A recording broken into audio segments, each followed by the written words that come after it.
Good morning from Milano. I'm sitting here having a leisurely morning and really appreciating that my friend Eric, who, if you listen to our conversation, you know a little bit about, has a beautiful home just across from the castle in the center of Milan. And he's welcomed me to have an extended stay here.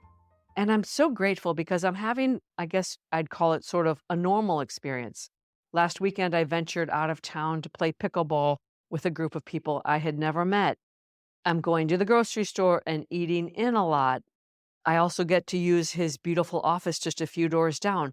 It's giving me this opportunity to take care of some of my personal administrative business. It's not like I'm on vacation or having this big adventure. It's the cadence of a normal life. It feels good to me. And it's bringing up a lot of old memories. I'm sitting here this morning thinking about something that happened to me many years ago. My first, air quotes, real job in Italy was at the Bunion Patent Office. So I worked with a bunch of engineers. It was extremely uninteresting. Even though it wasn't a real job, it was important for me because it was my first time being in a proper office in Italy. And I remember actually, it was the first time I ever saw a desktop computer. I had to learn word processing, and the whole concept was new to me. But anyway, that's not what I want to talk about. My next job was with a group of 5 ambitious young men who had recently resigned from Citibank altogether to start a private equity fund, and I was their first employee.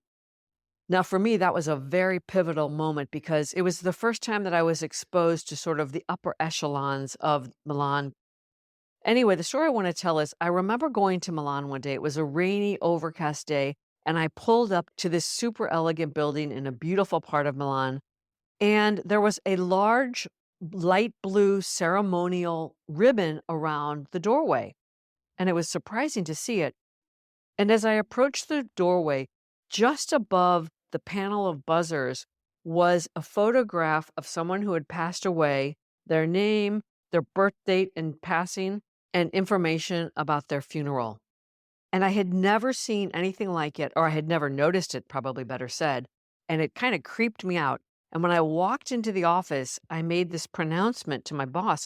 I said something along the lines of, I find that offensive, or that feels like an invasion of my privacy. And he turned around to me, looked me straight in the eyes. And in reference to that ceremonial ribbon that I had seen, he said, that is one of the last great important symbols of a civil society. That is how we signal that we have lost a friend, a family member, and a neighbor. And the intensity of his glare and the passion with which he spoke, I will never forget it. Yes, I felt a little bit humiliated and embarrassed, yet it was one of those important life lessons that I've never forgotten. Now, at that time, I had only been in Italy 3 years, and I went on to understand and appreciate the importance here in Italy of acknowledging when someone passes and showing up to funerals. It is always, always appropriate and appreciated when one shows up to a funeral.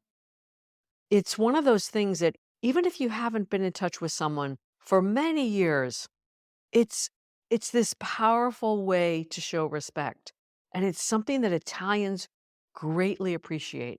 In fact, when I came to Italy around Christmas time, I reached out to my former husband who has since passed away. I reached out to his best friend Mario just to say hello and say maybe we can get together for a coffee or something, and he told me that his brother was in the hospital. And then what happened is he passed away just a few days later. So here I found myself, truth be told, I didn't want to go to the funeral, but I was faced with that question. Do I show up out of respect for Mario? Or do I let myself run with this story that it would be weird to show up because I hadn't seen his brother, whose name I could barely remember and hadn't seen for 20 years? And I'll admit, I went back and forth on it. And at the last minute, of course, I went. Mario was my husband Marco's lifelong best friend, and it felt good to show up and to acknowledge his loss. I could go on and on here about what a great experience I had and how important it was and the things that came into my head, seeing all of these people from the first 12 years of my life here in Italy, which is over 40 years ago. But I'll spare you from that. and just end by saying that when you are that person who is struggling, who is schlepping back and forth to the hospital to take care of a parent, or you're ill, or you've lost someone, those are the tough moments when it's so comforting and meaningful to be seen and acknowledged. Speaking for myself, I can remember it like it was yesterday. The loneliness and the long days when my mother and my sister were passing, and the hours and hours in the hospital when my father had his accident. I craved that connection with the outside world and being seen and acknowledged with text messages and calls and notes. It mattered so much.